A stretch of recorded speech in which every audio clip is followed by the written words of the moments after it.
Hello everybody, my name is Azire Muhammad. Welcome back to Azire's Art Channel, and today we'll be interviewing Darrin Butler, a local artist in New Orleans. He's an accomplished artist, he's had a lot of featured work, and make sure to subscribe.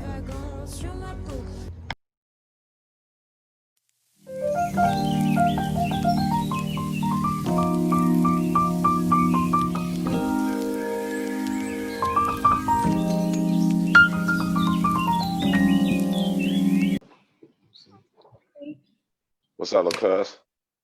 Hello. All right, let me see, we on there. So we're gonna start, I'm gonna count down to 10, 10, 9, 8, 7, 6. Right, I sent them to you.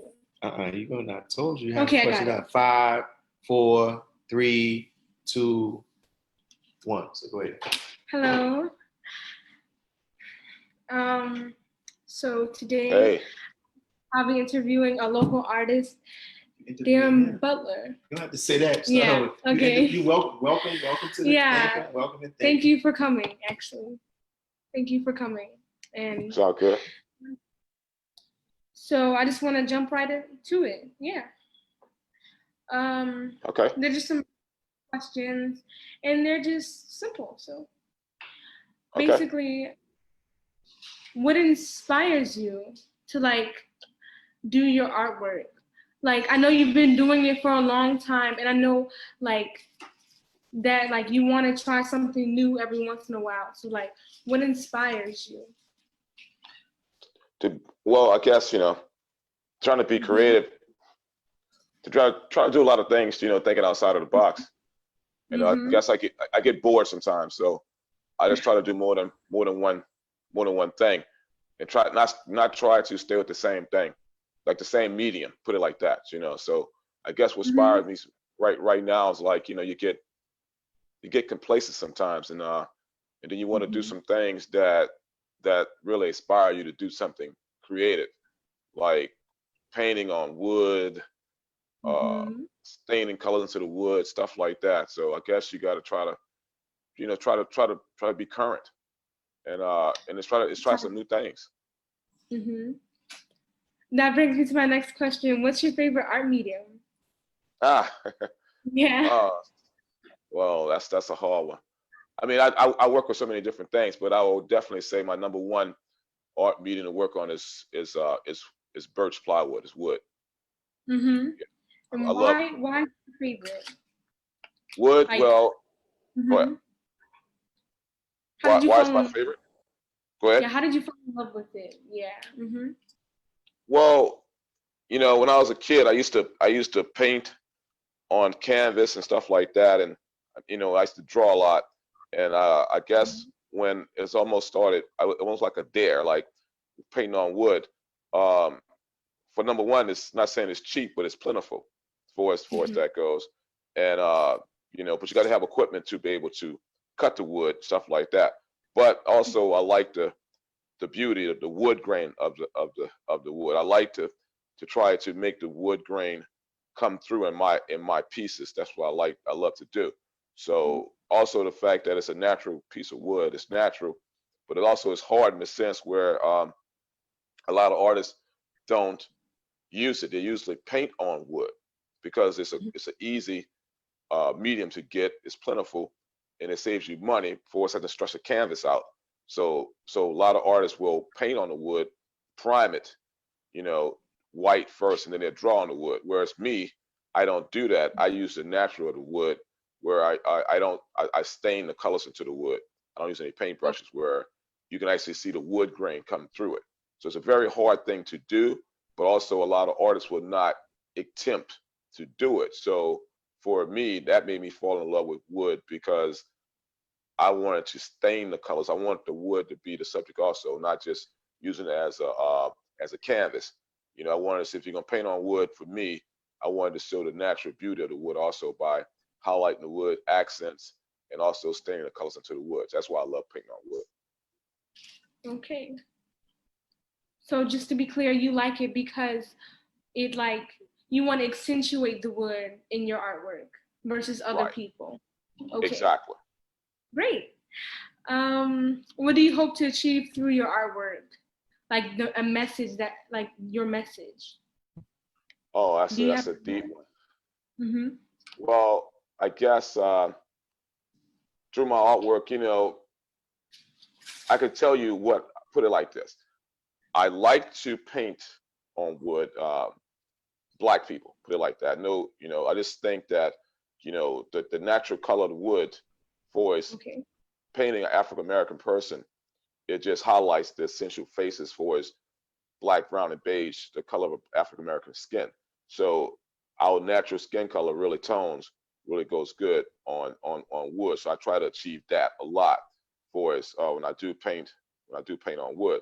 So that's one of the reasons why I love painting on wood. Okay. Okay.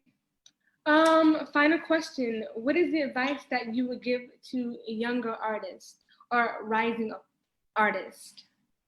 Oh, I can give you many advices, but I would try to give you. If I only had to give you one advice, I I would try to sum it by saying this: you have to learn everything. Don't just Mm-hmm. stick to one thing. I think you gotta be hungry, and you gotta want to learn everything for this day and time. Be better than me. You know, for take it Mm-hmm. to a different level. I think this generation of young artists that you got to be hungry. You have all the fuel, all the ammunition. You got social media, stuff like that. You just got to be learn the business side of an artist. But it's a business. If you're gonna turn into a to an art career, you got to learn the business side of artists. You got to. But for me, as a young artist, you got to learn everything. I mean, you got to. If not, you're going to be left behind because you can go to a 4-year college and you can major in art, but also you can learn how to paint, you can learn how to draw. I think for you yourself, I think you're a very talented person. Uh, Thank you. I just think that you have to learn the business side because if you're going to do it over 20 years, it's business, and if you're going to do it forever, you got to understand you got to make money and this is a business of learning to be art. So I would say learn everything you can learn and combine those things because a lot of things you're not going to learn in school, you get to learn the business part of it. So basically, you're just saying the world is evolving and art is evolving, and you say you should try as many as you can get on all these tools and all these things that have been given to the newer generation that they should really use them to their advantage, right? Well, yeah, like even right now, like social media, even what's going on in the world right now, the world is changing. So you think about the Mm-hmm. world right now with the pandemic and being an artist, it's like how am I going to create and sell my work? I got a piece on the back of the wall right here. I'm like, only the world in order to see it now that people are not coming to galleries, people are not out socializing. So if you're going to sell art now in this world that we're living in now, what's going on? Wait to the next couple of years for art to come back. Art is something that you got to see. You can look at it on, like you can't touch it, you can see it, but also as a young person right now, as an artist, for us getting your website up to date, stuff like that, using Instagram, Facebook, stuff like that, to be able to get your work out there now, to be able to promote yourself. But also, it takes talent too, you know. And a lot of people who don't have any talent will succeed because they have the economic means to get there. It doesn't mean they have the talent to get there. So that's just being real for us doing it. But if you're a very talented person, you got to be hungry. You got to be better than the next person. Could be in a way it is competition, But also the thing is, by competition is a business. So being able to permit get your piece out there, working it for is getting people to see it more. That's the most important thing. Letting people see what you do and showing your talent. And your talent will get you far if you are talented. I think you are a very talented person. You are. I'm just telling you, not just telling you to be saying it. I think you are. I think you're on the right track, and you got the right people to support you for what you do. Okay. Actually, I do have a couple more questions. Sure. Um, Tell me about like your art career and like how your art pieces have been displayed around the world, around the city. I'm sorry. Excuse me. Okay. Well, I can say for me, you know, short-term for us getting started doing is really meeting the right people. You got to do some socializing, you got to do some networking, for us that. I just think for me, at being at the right time, at the right moment, where, like you said, I started off doing something that a lot of other artists wasn't doing, because at one time it's like trying to lead the pack. If we all doing the exact same thing, like for us painting on the canvas, we all doing that, okay? Like you could compare me with this person, that person of any generation. But for me, when I started painting on wood, I started off making coffee tables. At the time, no one was doing that, but to the extent that what I was doing it. So it's like, bam, I came in doing coffee tables, and that got me into the art game. One of my pieces was I joined the Art Council of New Orleans, and Super Bowl 36 had came in town. I was in an entrepreneurship class, and I won a commission to make 40 end tables for all the NFL team for Super Bowl 36. And that got me started my career as being an artist. But in that class, I was in this entrepreneurship class with like 50 other artists that was well established. We all was competing. I was the up and comer. Long story short, I won the commission. That boosted my career. And then from there, well, they paid me $10,000 to do these tables, these little small end tables that I made. And I made 40 of them. All NFL team owners have a table by me. So that was a highlight of my career for starting off like almost 20 years ago for us doing that. But in that time, that was just one thing. So once I got that boost, it was on me to take the opportunity to try to grow and do other things. So really, you got to compete. I traveled all over the United States doing different art shows, stuff like that, like doing jazz fests, doing galleries, and one of my pieces was on the Louisiana lottery ticket, one of my paintings. Then for me as an artist, I strive for other stuff because I have a background in painting automobiles, like the piece back here is metal. I have skills for us doing welding, so I started doing sculptures. I invested in myself by having a studio, having equipment to make sculptures, doing welding. So for me, I just didn't want to sell it for a person that could paint on a canvas. I guess I wanted to be known for every skill I can do. Like for as welding, I wanted to combine that into my artwork. So the last 3 years, I have 2 sculptures out on Power Boulevard that I was commissioned by a guy to make the sculptures to go out and off of Power Boulevard in Kenner. So, but that's what I'm saying. For it's me, I try to keep elevating myself for doing other things and not just being a one-trick pony. Say, oh, he can just paint on canvas. Well, I can do that, but I don't care about my critics, what they think of me. I do what makes me happy as an artist, and I strive for doing things that my legacy would be. Oh, he just painted on a canvas. This dude did sculptures. He did paintings. He did coffee tables. He made earrings. I'm like, I like to quote an old saying from one of my favorite local New Orleans artists that I love to death, who passed away a couple of years ago. I think right after Katrina. It was John Scott. John Scott, I used to watch John Scott, and I actually had the privilege to meet him a couple of times and actually pick his brains and talk to him. And I mean, one time he used to always say that he was like, I am not an artist. I am a creator of art. And I listened to him saying that, and I figure out about myself.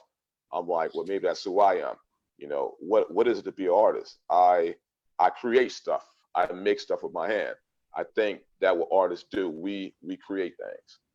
So for me, people could say that's not being an artist. Well, then who are you to tell me I'm not an artist? Because I create things. So I make stuff with my hand. I created this. I could paint it with my hand. So to me, those are the things that really inspire me to get me to where I am as an artist today. That's some of the things.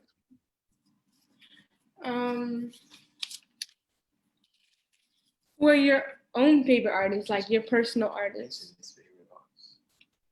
Who inspire me? And I guess yeah, I can say if I look to the past, some of the artists that we all learn about in school and art school, stuff like that, and you're like, but I can tell you, like some of my favorite artists, like I like Picasso, stuff like that. But if I had to put myself in a category of artists, I think that in some kind of strange way that art repeats itself. And I think as artists, we do influence ourselves from the style of artists from the past, because none of us know what the future is going to hold. So I would say I like my style of art that I love to say it's more of a pop art type style. I like Andy Warhol.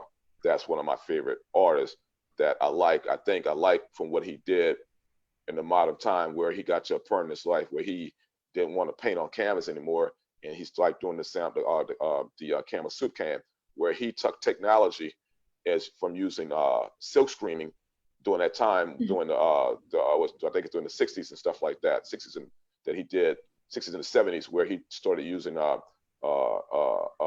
silk screening, where it's taking emotion for his photography and adding that into art, making it becoming more of a pop art.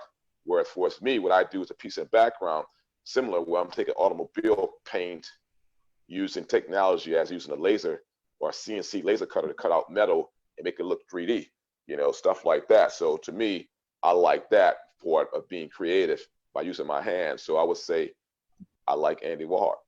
That's probably one of my favorite artists that I can probably describe what I do to making pop art or pop culture recognize art more, and letting them know that people can still take it to a different generation, to a different medium, put it like that. Yeah, and that's all. Thank you for your time. Well, thank you for inviting me. And if you need any more information, whatever, help with anything, look, you got my number. I'll be glad to help you out, tell you some things, whatever you need to know. And if I can help you in any kind of way, I'll be glad to. Totally. Darrin, can you tell her how can people who see this video, how can they find out more about you online? Where can they go on Instagram, on Facebook, or online? Where? My website is Colors and Wood and Metal, and it's COLORSIN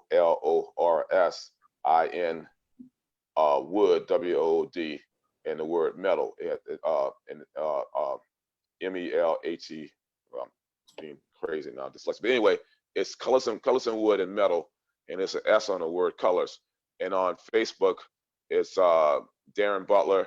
Instagram is Butler Darrin on Instagram, and that's really basically, like I used to do Jazz Fest, but no more Jazz Fest until next year. But just my website, Colors and Wood and Metal, and I'm redoing my website and Instagram. So right now it's like I'm in the process of recreating some new things, coming up with some small stuff to try to get my artwork out there. I'm not trying to do any big things. I don't think people really buying big pieces of artwork now, so I'm trying to do small stuff that can be shipped and put on my website to try to sell some of those things.